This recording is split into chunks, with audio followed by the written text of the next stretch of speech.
Hello everyone, welcome back to my Sleep Token series, or rather my companion Sleep Token series. At the moment, I've been working my way through Sundowning. I'm going through all of the songs one by one and exploring the lore and possible themes that are involved in it.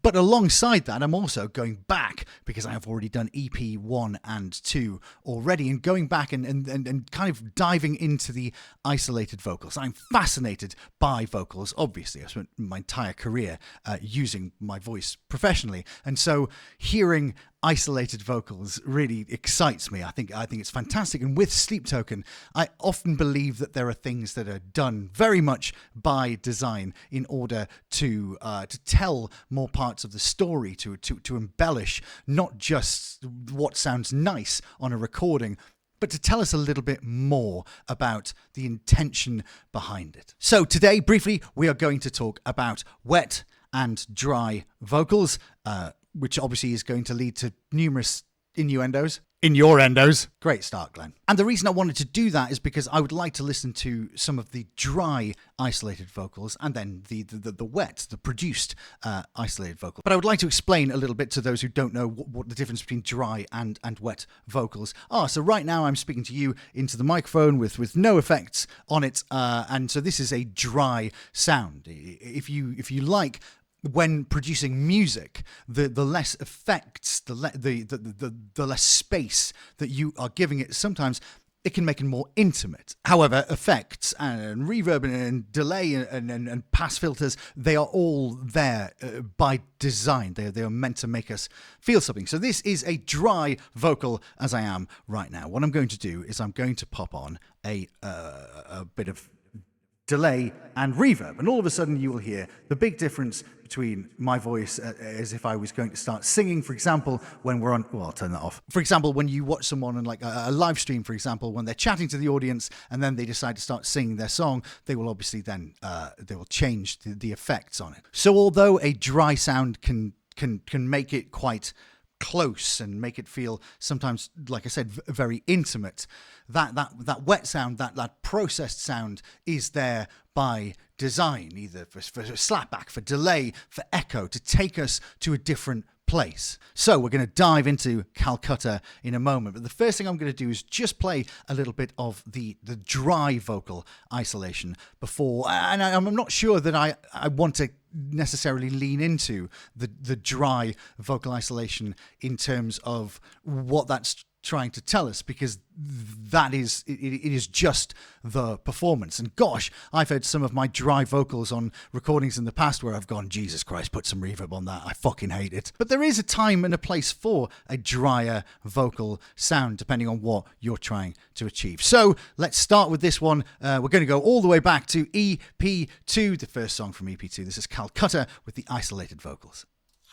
I am caught, tangled in, wrapped and quartered, jumping out and over time, lived again for just a moment, missing pieces find me.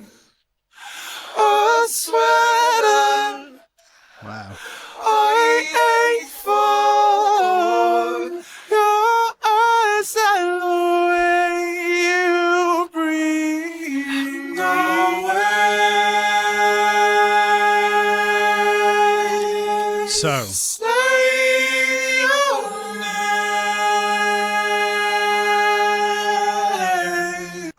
now, I'm not sure of the studio trickery that was done on this. There may be some semblance of tuning on this, but it doesn't particularly strike me that there is. And therefore, the first thing that the dry vocals really give me is the attention to detail on the tuning. How absolutely on the notes the man behind the mask is with this performance. A very small, intimate feeling, like we were sat in the studio just listening to the live vocals being recorded for the first time, which in itself is fascinating. But now let's hear that with the vocal processing on it, a wet vocal sound. I am caught, tangled in, wrapped and quartered, chipping out and over time, lived again for just a moment, missing pieces find me. So now how does this affect it? A sweater I ache for,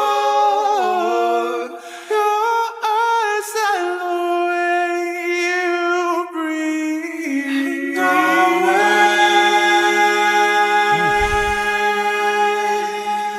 Say your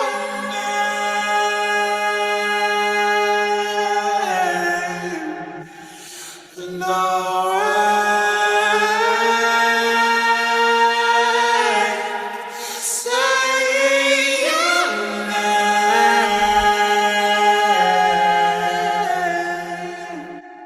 So the first thing to note from a vocal performance perspective is just how incredibly high that yelp, that mixed. I think it is a mixed voice, almost on the edge of falsetto. There, the man behind the mask, the character Vessel. This is called Vessel. Vessel sings by going up into that very top harmony. I mean, that's a huge note. But with the harmonies coming in behind there, we do get. The verse kind of sits on its own quite nicely with a singular voice. And then when we get to the chorus, and as so many people have indeed prophesized about Sleep Token with the different voices, particularly the lower voicing, is this is two characters speaking at once, potentially. I mean, I don't believe so. And again, if you'd like to watch my video on the breakdown of Calcutta and potential law implications, you're very welcome. And thank you for watching all of my videos. I'm very grateful. But it breathes differently. It becomes a choral effect, and I know that we're going to talk about this a little bit more when we get to Jericho. But I'm often amazed that, and I know you know I hate tuning, I hate AI, but I was raised in musical theatre where we perform live 8 shows a week. Whether we have any fucking tuning or illness or like it. It's just how the industry is run. So to hear the little nuances in there, and as I've mentioned before, particularly in EP1, how not everything, although the tuning is superb, not every line and not every harmony line is exactly in if you go to church and you sit down and you all sing together from your choir sheets or in praise, wherever you should do your own worship, unless somebody is very accurately conducting you as a congregation, quite often people, are going to come off earlier on notes and they're going to sing later on notes, and somebody's going to be louder, and it isn't a conductor looking after an orchestra or a choir. It is just worship. And in EP2 there is a heightened state of this, I think, particularly in Calcutta, before we get to Nazareth, which obviously is a very different beast, and we shall break down separately, that there is this idea of congregation coming together. And also with the lyrics too. And I wake saying your name has a very particular reverence to it. The first thing that this character, whomever it may be, in the morning when I wake saying your name, like they are all encompassed in dreams by this character, so much so that when they come back into consciousness, the first thing that they are inclined to do is to say their name. And we have instances in Sleep Token, of course, of say my name again, really powerful moments where one character, presumably Sleep, if we are to look back at the original source material between the man called Vessel and the deity called Sleep, that Sleep gets off on the idea that Vessel says their name. He or she, they ask for it. They want it, and that, in a way, I believe, empowers them. It takes them back to a level of godliness that perhaps they weren't at before. You are more than one belief. Beautiful flick into the falsetto. Melting skywards, more than silence broken. I'm whole again. The harmony's a For little bit creepy. just a moment till the morning comes. There's a bit of cry in that comes, like it's desperation behind it.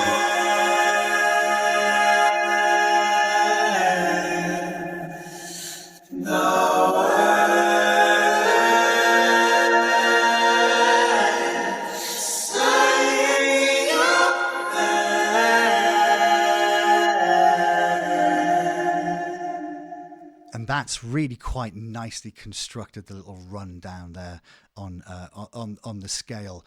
I think this is beautiful, and this is why I wanted to continue doing these. When you isolate the vocals, sometimes you learn something new, potentially, not just something about the story, but about the man, mask, piano, pants, who wrote this, and how he's constructed these melodies, how he's constructed the song from vocal dynamism, from musical syntax, if you like. It's utterly fascinating and so beautiful to listen to in isolation. Oh, she said you better believe it. So that is a high pass filter, what colloquially you would call a telephone voice, where all of the bottom end has been dropped out. And actually that exists in quite a few Sleep Token songs, particularly towards the end of Take Me Back to Eden. It's used a couple of times. So we almost get it like it is coming through, and we'll get into this even more in Nazareth with the effects that are used to create that air of, that sinister feeling, that idea that there is somebody behind us whispering in our ears. Somebody is telling us, or rather guiding us, to do potentially their bidding, and in a way gaslighting us into it with the lyrics used. But by removing the bass in the vocals there, it makes it a little bit more prominent sonically. Obviously the top end becomes more prominent, but it does sound a little bit like a voice from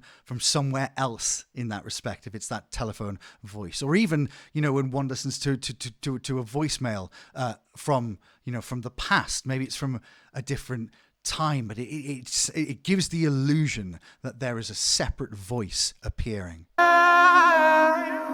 I said you don't know.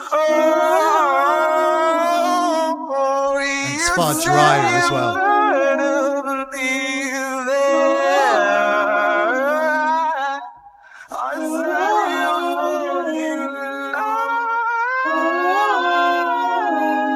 And that harmony underneath.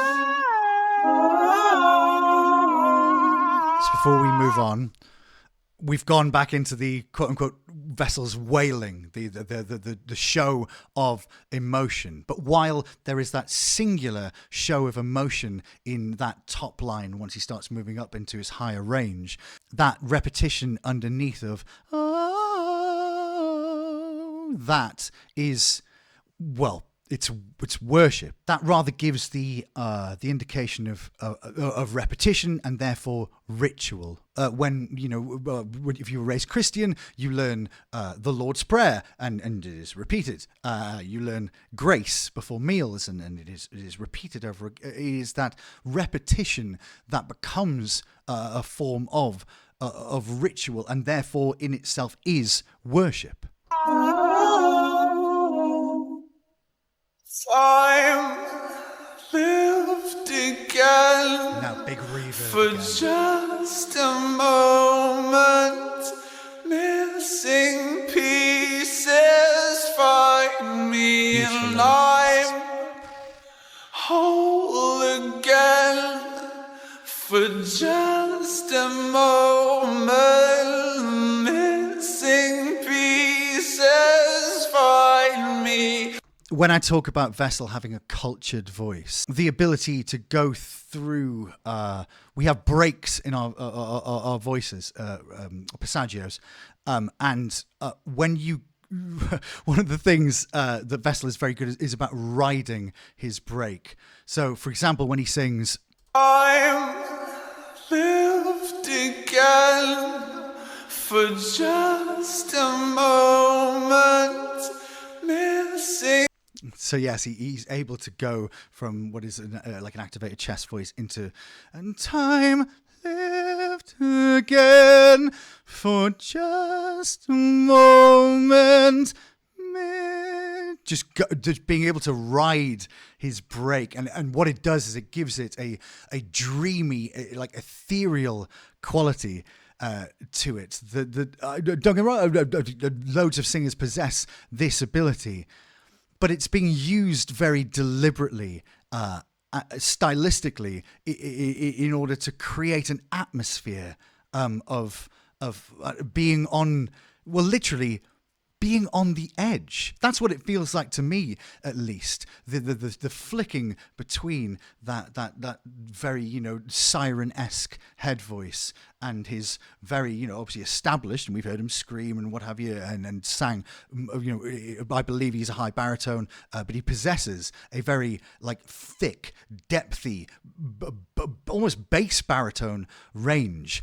But that also, I'm a tenor, for example. I'm a belter. I like to sing big notes very, very loud with no vibrato, if at all possible, until I close the note. That's why you will often see singers sometimes use their hands and stuff when they're singing, because if I'm going to rudimentarily conduct a bunch of students who are doing musical theatre, and I all want them to sing one note and then at the same time add colour to it, that's why you will often see somebody use their hand and then they will do this, because that's where I want the vibrato to add colour to close the note. Pieces find me and I'm whole again for just a moment. Missing pieces find me. Time lived again for just a moment. Missing pieces find me and I'm whole again. And now everything repeats. Whole again. The refrain behind repeats. Whole again. The repetition of that lyric. Gosh, it's incredibly interesting when you listen to well, at least I find it interesting. I hope you guys do as well, to listen to isolated vocals, particularly with something which is so carefully constructed as Sleep Token is. So there we are. We're the first song of EP2. We are bashing our way through into sundowning. Next, of course, will be Nazareth. And I'd like to take this opportunity as well. On screen now are all of my members on Ko-fi. If you would like to become a member, please do check it out. All the stuff is in the description below. You get early access to videos, exclusive videos, access to our members only Discord, which is community led. And also, thank you so many of you who, gosh, it's difficult to try and keep up with everything. So thank you on the Discord as well for people who have let me know if their name was missing. I believe that obviously everybody should be included, because I'm incredibly grateful for the support. You are literally the lifeblood of everything that I create, whether it be on Twitch, which of course you can follow me on Twitch if you'd like. In fact, depending on when you're watching this week, we are actually taking a deep dive into EP 1 and 2. Over there, there's Twitch, there's Ko-fi, there's all sorts. There's merch. There's merch as well. If you'd like to check out some of the merch, there's new designs coming this week as well, which I'm very excited about, because a lot of the community, I've reached out to people there to I want to keep it I want people's skills within the community to be used and also publicized and whatever. Anyway, blathering. So yes, thank you very much for watching this. We will get into Nazareth, which is a hugely significant song, and we will listen to some of the brilliant, some of the incredibly creepy sound design around the vocal production on the isolated vocals next time. Thank you very much for watching. If you'd like to like and subscribe and all that shit, but you're free range humans, please do what you want, and I shall see you next time for my third video on Nazareth. Not a favourite of mine at all. No.